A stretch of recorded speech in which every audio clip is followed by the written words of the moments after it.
اعوذ باللہ من الشیطان الرجیم بسم اللہ الرحمن الرحیم آیت نمبر 222 تا آیت نمبر 228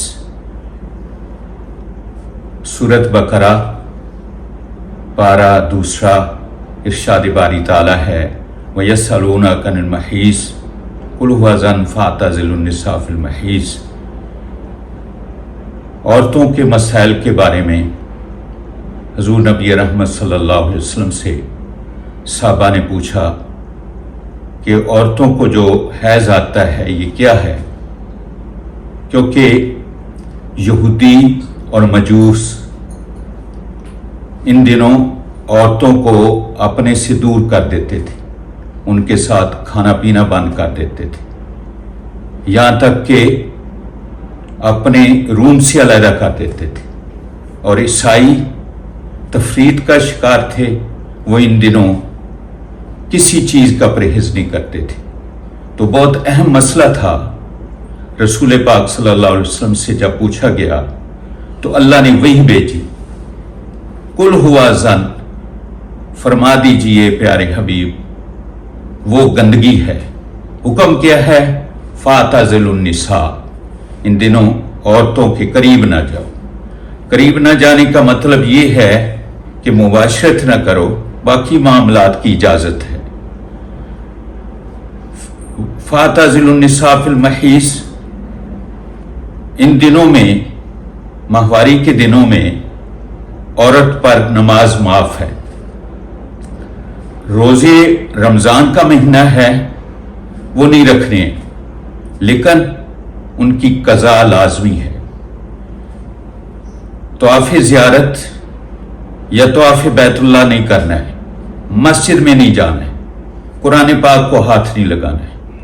ہاں سبحان اللہ الحمدللہ اس قسم کے ذکر اذکار کی اجازت ہے۔ فَاعْتَزِلُوا النِّسَاءَ فِي الْمَحِيضِ وَلَا تَقْرَبُوهُنَّ، ان کے قریب نہ جاؤ، حتیٰ یطہرن، یہاں تک کہ وہ پاک ہو جائے۔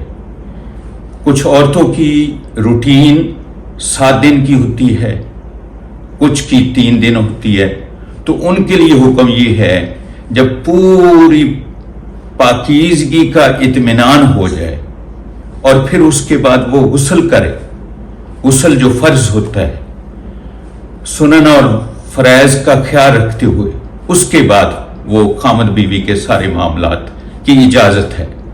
اور جب 10 دن کلہم 10 دن یہ روٹین ہوتی ہے پورے ہو جائیں تو ان دنوں میں بھی بہتر یہ ہے کہ غسل کر لیا جائے، اور اگر نہ بھی کیا جائے تو اس میں کوئی گناہ نہیں، اور اس کے بعد اس پر نماز، روزہ اور تمام احکام باری تعالی، شریعت کے تمام احکام اس پر وہ ادا کرنے لازمی ہو جاتے ہیں۔ فَإِذَا تَطَهَّرْنَ فَأْتُوهُنَّ مِنْ حَيْثُ أَمَرَكُمُ اللَّهُ، اللہ تعالیٰ فرماتے ہیں جب وہ پاک ہو جائیں تو آؤ اب ان کے پاس۔ یہاں ایک استعارہ ہے کہ جہاں سے تمہیں منع کیا گیا تھا وہاں آؤ، فَأْتُوهُنَّ مِنْ حَيْثُ أَمَرَكُمُ اللَّهُ إِنَّ اللَّهَ يُحِبُّ التَّوَّابِينَ وَيُحِبُّ الْمُتَطَہِّرِينَ، اللہ تعالیٰ توبہ قبول کرنے والوں کو پسند کرتا ہے کہ ماہواری میں اگر کوئی مباشرت وغیرہ کا معاملہ ہو گیا ہے تو اس پر اللہ سے معافی بھی مانگنی ہے اور اس کا توان خیرات کی شکل میں ادا کرنا ہے۔ اللہ تعالیٰ پاک صاف رہنے والوں کو پسند کرتا ہے۔ مطلب یہ ہے کہ یہ گندگی ہے، اس گندگی سے جب اللہ کے حکم کے مطابق نکلنا ہے اور پاک صاف ہونا ہے تو اس وقت خاوند بیوی کے سارے معاملات کی اجازت ہے۔ نساؤکم حرث لکم فاتوا حرثکم انا شئتم۔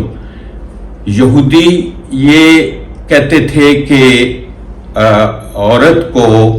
عورت کے پاس جانے کا صرف ایک ہی وے ہے، اس کے علاوہ جتنے وہ آسن ہیں جس کو کہتے ہیں یا جتنے طریقے ہیں اس میں بچہ اندھا اور بہنگا پیدا ہوتا ہے۔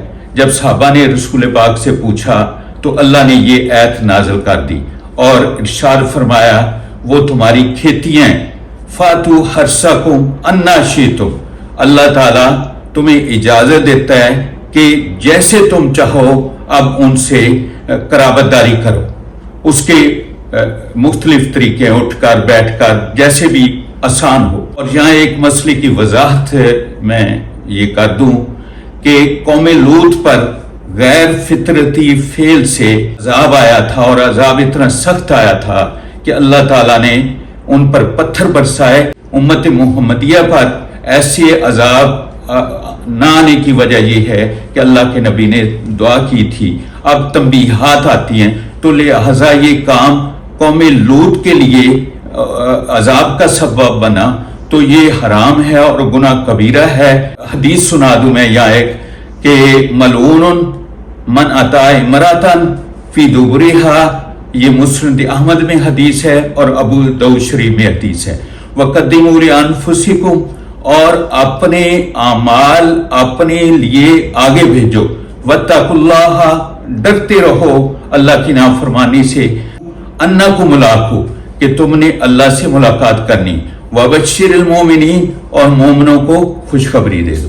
ولا تجعلوا اللہ عرضة لایمانکم، اللہ تعالیٰ کی قسموں کو نشانہ نہ بناؤ، اس طرح کی قسم نہ اٹھاؤ کہ میں کسی میں صلح نہیں کراؤں گا، کہ کوئی نیکی کے کام نہیں کروں گا، روزہ نہیں رکھوں گا، تلاوت نہیں کروں گا، ذکر نہیں کروں گا، یا لوگوں میں صلح نہیں کراؤں گا۔ اللہ تعالیٰ فرماتے ہیں ایسی قسم اٹھا لیتے ہو تو اس کو توڑ دو، اور اس کا کفارہ 10 مسکینوں کو کھانا کھلانا ہے۔ واللہ سمیع علیم، اللہ تعالیٰ جاننے والا اور سننے والا ہے۔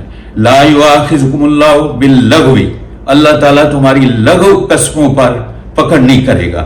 لغو قسم تکیہ کلام، جیسے آج عربی بات پہ واللہ کہہ دیتے ہیں، اللہ کی یہ قسم ہے، تو ایسی بات سے بچنا چاہیے، لیکن اس پر جو دل سے فیصلہ نہ ہو قسم اٹھانے کا، ایسی قسم کو اللہ تعالیٰ معاف کر دیتے ہیں۔ وَلَٰكِن يُؤَاخِذُكُم، لیکن وہ قسم جس پر اللہ نے مواخذہ کرنا ہے، بِمَا كَسَبَتْ قُلُوبُكُم، وہ قسم ہے جو تمہارے دل کے ارادہ سے تمہاری زبان سے نکلی ہے، اس کے توڑنے پر کفارہ ادا کرنا پڑے گا، جیسا کہ میں بتا چکا ہوں، اور اللہ سے معافی بھی مانگنی پڑے گی۔ للذین یولون من نسائہم تربص اربعۃ اشہر، یہاں الہ کا مسئلہ شروع ہو گیا ہے کہ زمانہ جاہلیت میں لوگ الہ کرتے تھے تو اس کی کوئی لمٹ نہیں ہوتی تھی، جس سے عورتوں پر ایک ظلم اور زیادتی کا دروازہ کھل جاتا تھا۔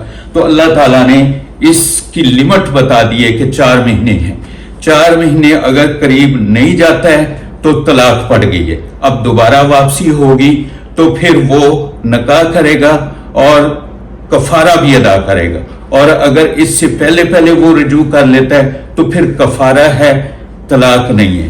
تو اب اس عورت کو جن کو طلاق ہو گئی ہے ان کی عدت، اگر پریگننٹ ہیں تو وضع حمل ہے، اور اگر پریگننٹ نہیں ہے، ماہواری آتی ہے تو ثلاثۃ قروء، 3 حیض ہیں، اور اگر ماہواری نہیں آتی ہے تو پھر 3 مہینے ہیں۔ 3 مہینوں کے بعد وہ آگے شادی کر سکتی ہے، نکاح کر سکتی ہے۔ لیکن اگر پہلا خامن ان پر ظلم نہیں کرے گا اور اچھے طریقے سے اب اس نے فیصلہ کر لیا ہے کہ وہ ان سے ان کے ساتھ زندگی گزارے گا وفا کرتے ہوئے، تو پہلے خامن ان کو واپس لینے کا زیادہ حق رکھتے ہیں۔ اور آخر میں اللہ تعالیٰ فرما رہے ہیں کہ عورتوں کو بھی مردوں پر حق ہے، جس طرح مردوں کے عورتوں پر حق ہے۔ عورتوں کے مردوں پر کیا حق ہے کہ ان کی تمام ضرورتیں پوری کرے، علاج معالجہ، ان کے کھان پین، ان کا رہن سہن، ان کے کپڑے، ان کی ضرورت پوری کرے، اور وہ اچھے طریقے سے پوری کرے۔ تو اللہ تعالیٰ فرماتے ہیں کہ جب تم اللہ کے حکم پورے کر کے یہ معاملات چلاؤ گے تو اللہ تعالیٰ غالب حکمت والا ہے۔